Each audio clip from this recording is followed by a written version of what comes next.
Welcome to Advanced TV Herstory. I'm your host, Cynthia Abrams. This is the place where we connect the dots of TV and feminism to American culture and politics.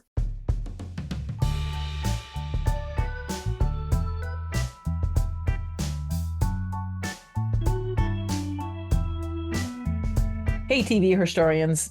I've been thinking a lot lately about risk and fear and what it means to spend your privilege and to use your voice, and for some to find their voice. And then there's that other side, that other little voice in you that says, don't rock the boat. So when I think about risk, I think about people who say that they've worked very hard to get where they are, and they don't want to risk failure. They don't want to risk a reputation. And so they live in fear because ultimately their game comes down to what's in it for me. Now, I would say, of course you should speak up. Of course you should. So here we are in the fall of 2024, and wow, we have lived through some incredible years of change. And there's a part of me that finds more than ever a sense of hope around open-mindedness and understanding, and the sense that we have access to knowledge of all sorts of information about science and health and body and wellness and the brain and relationships. And so I feel like this should, in fact, seed our tolerance and our resilience. This is what that looks like. And it feels pretty good. I think about science a lot, and the fact that we know more about our bodies today than we did when I was growing up, that we have a better understanding of diseases, that there are medicines out there that can help people live with diseases if, in fact, they aren't curing it. And then, of course, there's vaccinations. Don't get me going. And then there are others who simply fear change. It's being forced upon them, even though they benefit from all of the advancements that I just listed. But rather, they subscribe to some strict set of rules that they can go to, that they can see the words, and that those words must be truthful because they're printed. It's a very simplistic way of thinking. It's a way for them to control their lives, for them to not live in fear. This is nothing new in America. We know that. And that's a lot of what I do here at Advanced TV Herstory, is to kind of take a look back at where we were with fear and understanding. So we're about to examine two key moments in TV. One is a delightful, delicious, polite pushback. And the other is, well, it was this groundbreaking moment of allyship on prime time, back before the bicentennial. TV Herstoryans, you know that week in and week out, month in and month out, I love to connect the dots of TV and women to American culture and politics. So today's lesson takes us back to the time frame of 1970 to 1974. And I'm going to give you some context, too, about what those early days of television delivered or didn't deliver. And it revolves around the concept that's even controversial today about Americans' views on homosexuality. 50 years ago, as late as 50 years ago, as late as 40 years ago, it was considered a disease, and it was immoral. It was both a disease and immoral. Gays and lesbians, and that fear, and that was homophobia. And of course, we saw it play out on TV, as we have with so many other isms and phobias, and that's sort of where change starts to happen. This episode first started out as one that was going to focus on a TV talk show moment, and it's an incredible one. So my TV talk show experience is from the 1970s for the most part, when I was old enough to come home from school sick and get to lay around, or that I spent summers in the basement watching TV. And there was this woman named Virginia Graham, who for the most part had already reached her peak, but wow, she had been a talk show phenom in the 50s, 60s, and 70s. She was largely in syndication. Her shows were called Food for Thought. They aired in 1953 to 1957. Then in the 60s, from 63 to 69, it was called Girl Talk. And then lastly, for 2 years, 1970 to 1972, it was The Virginia Graham Show. Now, Virginia Graham on paper looks like quite a feminist, right? She was this hardworking first-generation American. She grew up in Chicago as the daughter of a German department store owner, an immigrant. While in Chicago, she received her undergrad in anthropology from the University of Chicago. She had already attended a prestigious private school in Chicago. And so she graduated from the University of Chicago in 1931 and then later gets a master's degree in journalism from Northwestern. Think about it. Oh my gosh, this is 100 years ago. 100 years ago, she was in college. There just weren't that many women pursuing college degrees. And if they were basically to become teachers. And that wasn't just at state schools. She was being educated in some of the Midwest's most elite institutions. So you would think, for the most part, that Graham must be a smart cookie, right? Virginia Graham? But at the age of 58, a time when, yes, some of us think that our experience gives us this certain advantage and understanding of the world. Well, hell, she had been an influencer for 20 years. Well, she opened her yap and all of her privilege spilled out, and it was not pretty. And June Lockhart was having none of it. So before I get to the clip, you're saying, okay, Cynthia, June Lockhart, who? Okay. June is still alive. She's celebrating her 99th birthday this year. And you will find her face familiar, more familiar if you're a baby boomer or a film buff or a retro TV fan. So the next time you watch the holiday classic, Meet Me in St. Louis, keep an eye out for June Lockhart. She's in the dance scene. Actually, she appears a couple of times, but most specifically in the dance scene toward the end. It's that one scene where Judy Garland has her hair up and she's wearing this just incredibly dark red velvet dress. And June Lockhart is playing Lucille Ballard, and she is wearing kind of a champagne colored dress, and she's got a black velvet choker. I just have to digress a little bit because I love Meet Me in St. Louis, and that's one of my favorite scenes. Also, it's just important for you to know that June Lockhart had been around in the business for nearly 25 years before she landed on Virginia Graham's talk show couch. She had been the mom in TV's Lassie. She had been the mom veterinarian in TV's Lassie. She was the mom space explorer in Lost in Space, both the original and the remake. She appeared in multiple episodes of Petticoat Junction, Beverly Hills 90210, General Hospital, and Quincy M.E. And it was actually in 1970, and Lockhart was wrapping up her stint as Dr. Janet Craig, who had been the Shady Rest's proprietor on Petticoat Junction. So she filled in when B. Benaderet died while Petticoat Junction was still going on. Important to know also that while Virginia Graham was very well educated, June Lockhart was the daughter of actors and graduated from Westlake School for Girls in Beverly Hills. So that was it, a high school degree. So on the talk show, more context here before I get to the clip, Lockhart appears alongside the Reverend Troy Perry, who just 2 years earlier had founded in LA the Metropolitan Community Church. The Metropolitan Community Church ministers to the LGBTQ communities of then the late 60s. This was a time of tremendous change in America. I feel like it's wrong then not to have children, anyone not to have children. Is this true? What? No. Yes, I think it's too bad for them. I don't think it's... But that is not a sin against the law of nature. Well, it's not against the sin of law of nature to be a homosexual. Animals have homosexual acts with each other. Go to the San Diego Zoo, watch the monkeys. But you know what God gave us that he didn't give animals? He gave us the intellect and the self-discipline and the sense of value. That's correct. To be happy human beings. And if there are those individuals who happen to be heterosexual, I agree with the doctor, there are those individuals who are very happy in a homosexual relationship. And they would be very unhappy in a heterosexual relationship. Basically, what I was saying was that we don't thoroughly understand it yet, and that we should not categorize it or condone it or deny it. We have to understand it. Yeah, but June, you wanted to say something. I was just going to say, Virginia, I'm just a guest here, but if you'll forgive me, I don't think you should moralize about it if you've never been a homosexual. Because you have to... Are you kidding?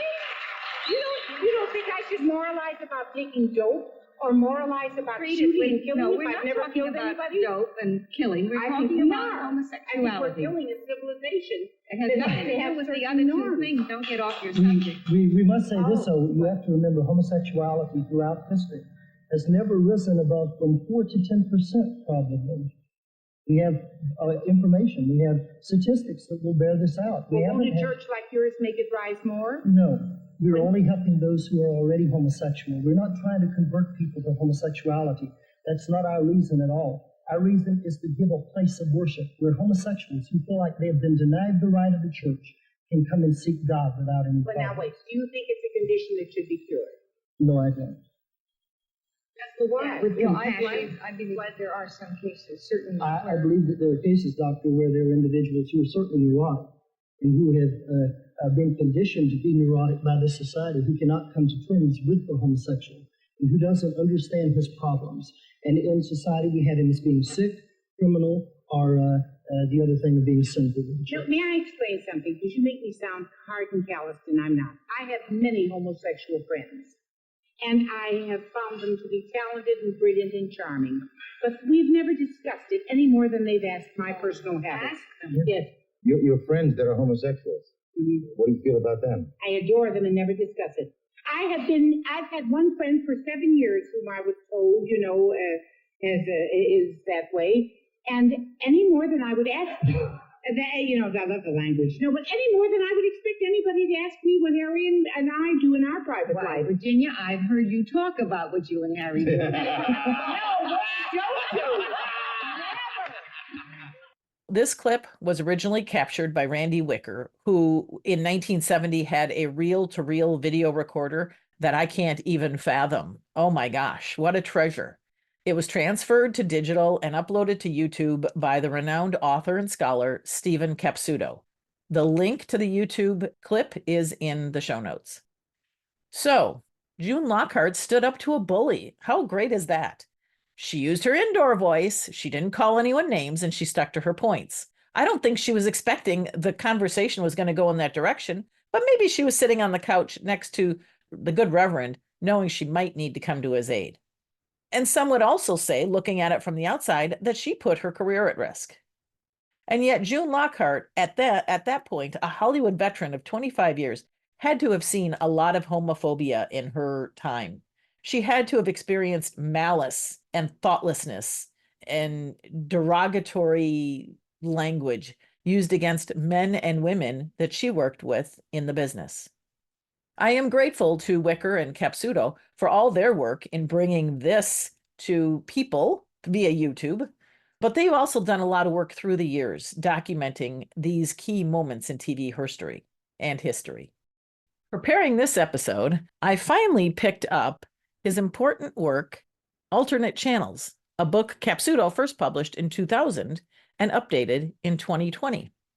Alternate Channels is the definitive history and milestone description of gays and lesbians and queers and trans depictions on television. I highly recommend it. I have put a link in it to the show notes, and I encourage you to buy it new, keep it in your library. You're not going to find a better reference book, as well as sort of a blended depiction of both the social and the TV. Capsuto's chronology starts out in the earliest days of television, when the visual medium still took a lot of its cues from radio, and he lists the incredibly denigrating but subtle references to gay men in radio and early TV comedies. There would be the lisp, which you could do on radio, and that was a signal. Effeminate mannerisms, and even to the degree that there was like a whoosh, whoosh, whoosh sound for when men who were subtly projected to be gay, that was the sound that went with them. And then also the sign by a straight person of a limp wrist, and that perpetuated well into the 70s and 80s. So Capsuto crosswalks against key moments in history, like the 1948 publication of the Kinsey Report, or an early 1960 documentary on NET, which was the predecessor to PBS, about homosexuality. And then there's Stonewall, and there's the AIDS and HIV sad chapter in American history of how we could not deal with that sort of public health crisis. But all of that, just to name a few, a lot of context. And in the end, every single chapter indicates just how little TV networks wanted anything to do with sex of any sort, let alone homosexuality. And his research also reveals that gay male characters were far more acceptable to producers and networks and sponsors than lesbians were. If they didn't want anything to do with Homosexuals? Well, gays were still better than lesbians. Gays were generally white men in their 20s or 30s, and they were always pretty nice looking, and they were nice dressers. So there was a lot of stereotyping going on, and very rarely were they really ever in any relationship with any gay man. That was not to be had until much, much later. So, kind of like characters of color, their stories were never really the main stories. They were just there as bit parts. Capsuto then does a really nice job of explaining the quest for visibility that got them from those bit parts to larger parts, put them into the plot, while also, at the same time, running defense with those, like Virginia Graham, who were bent on demonizing gays and later lesbians. Because, listeners, we know that change never comes easy. The movement to improve representation on television became highly organized, and that was due to some people who felt that in order to become more accepted, the representation on TV needed to change. So, through a lot of negotiation, the networks and the producers attempted, when it was convenient, to have gays review scripts and story arcs for accuracy and acceptable language, and that was progress. But the book tells so much more. It is well researched. It is footnoted. It has an incredible index. It will give you all the information you need. And I so respect Steven Capsuto for starting this project a full decade before he even published it in 2000, and then to take the time to update it. Because as he says, the last 20 years, 2000 to 2020, has just been so filled with change and so filled with new groundbreaking plots and depictions. Now, he does also share lesbians entered television through storylines that, for the most part, depicted them as unstable, aggressive, violent, and bitter. They were kind of easy villains. And that's not very respectful at all, because it was perhaps an indicator that they really didn't know how to bring them into storylines, and they didn't want them to be recurring characters. So in 1972, Donna Mills, who for the most part had a very robust television career, played a lesbian in the TV series The Bold Ones. And in 1973, Lois Nettleton appeared in a few episodes of Medical Center as a lesbian psychiatrist. She was not a killer. She was not a man-hater. She actually was responsible for conveying a certain amount of science and trying to sort of educate around lesbianism. But it was in 1974, in the first season of Policewoman, there was a lesbian plot, and it was a typical policewoman plot. And there were a lot of stereotypes, but there was also some nuanced introduction of a different way of thinking. So important to know that in 1974, primetime television was governed by the Family Hour, which was an effort to stem criticism that series had waded too far into sex and drugs and violence. Of course, this was mostly sex and drugs and violence aimed toward white male audiences, and women just sort of sat on the couch and watched as well. But they didn't want kids to be on the couch watching as well. So they introduced the Family Hour. And it was a certain amount of time that TV series could not be showing that kind of content. And also a big flag to the producers of the more adult primetime that they needed to sort of curb their ambitions.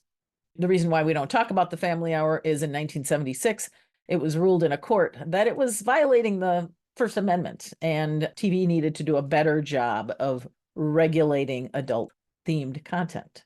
So in 1974, Policewoman, starring Angie Dickinson, phenom, still alive, presented in its 8th episode. Okay, groundbreaking TV series, 8th episode, this one called Flowers of Evil, and you can find it on YouTube.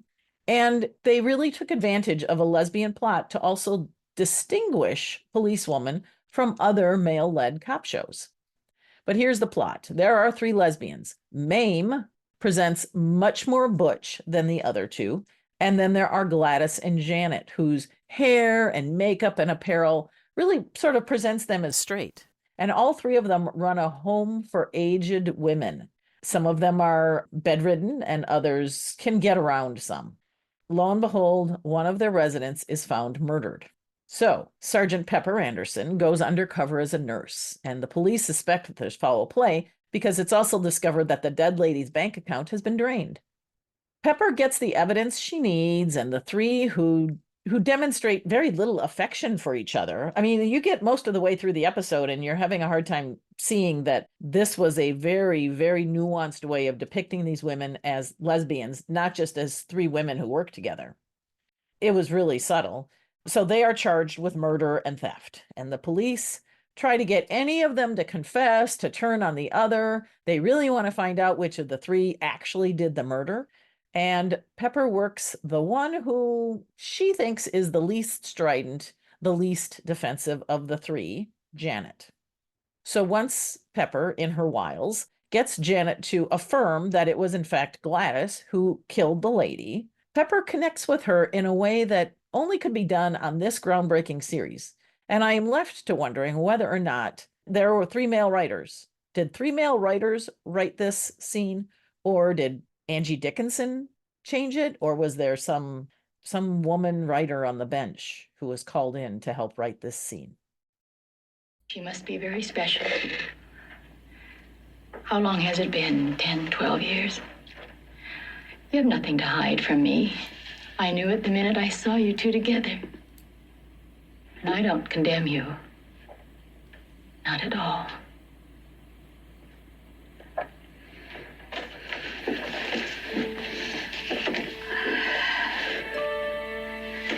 I've known what a love like yours can do to a person. I've lived with it. I don't think I've ever told anybody else this. In college, I had a roommate who meant a great deal to me. But I meant even more to her. I watched what a love like yours can do to a person. I watched her suffering. And I couldn't help her.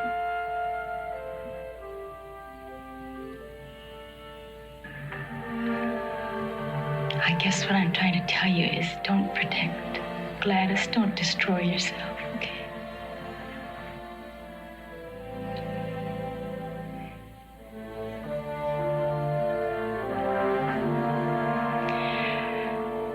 Yeah.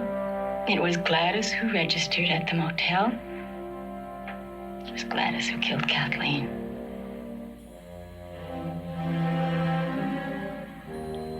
Don't hurt her.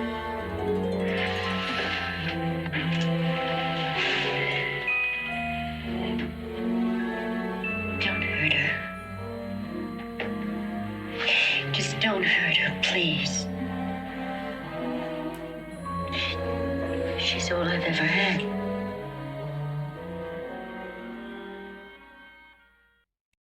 Now, I know what you're thinking. Is this series, which preceded Charlie's Angels by 2 years, problematic in 100 ways?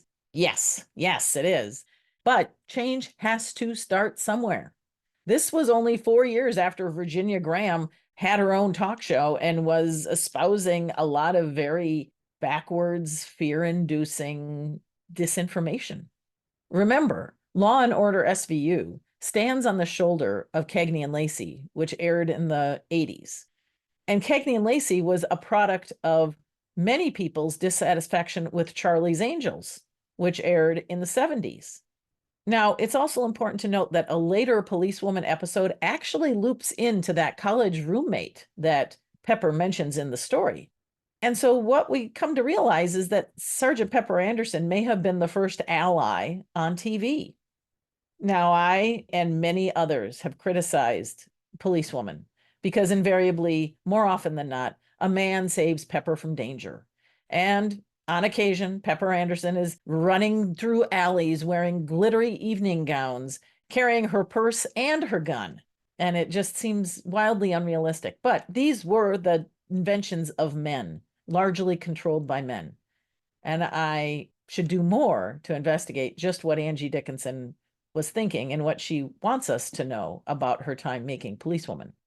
But anyway, little nuggets like this, a line or two that she said to Janet in the interview room, well, that takes a little bit of the edge off of the otherwise glaringly harsh representation of lesbians. So this episode was not perfect by any means, but it did give you a glimmer of what what was coming. And what was coming? Well, okay, 23 years later, Ellen came out on TV, and it was a huge deal. 23 years from Angie Dickinson sliding in one line to Ellen, the puppy episode. Steven Capsuto's Alternate Channels book covers all of that too. Honestly, I learned a lot from Mr. Capsuto. And so it's occurred to me some days that while I connect seemingly tiny dots of TV and feminism to American culture and politics, they are dots that need connecting. Because first, I happened to see this TV clip from the Virginia Graham show, where mild-mannered June Lockhart just does a clapback. Virginia Graham, so well-read, so well-bred. And June Lockhart coming up with chutzpah that just makes you cheer for her. And Angie Dickinson's first step into allyship. This is why I podcast. Many thanks to Mary Lou Morose, the audio editor of this and every episode for the last 2 years now. Nivea Lopez works on the video aspect of this presentation. Thank you to all the YouTube followers and subscribers. If you are watching on YouTube, please subscribe. Lastly, the jingle music has always been Jazzer's Take Me Higher, found at Free Music Archive. Go to tvherstory.com to find out where on social media you can follow, learn a little bit more about all of the team, all of the archives, listen to any episode you want, and most importantly, sign up for the newsletter. Your information will not be sold. It comes out monthly. There's no advertisement. It's just my way to connect with you. Most importantly, thank you for listening and sharing this episode. Stay in touch with all of your comments. Thanks for listening to Advanced TV Herstory. I'm your host, Cynthia Bemis Abrams.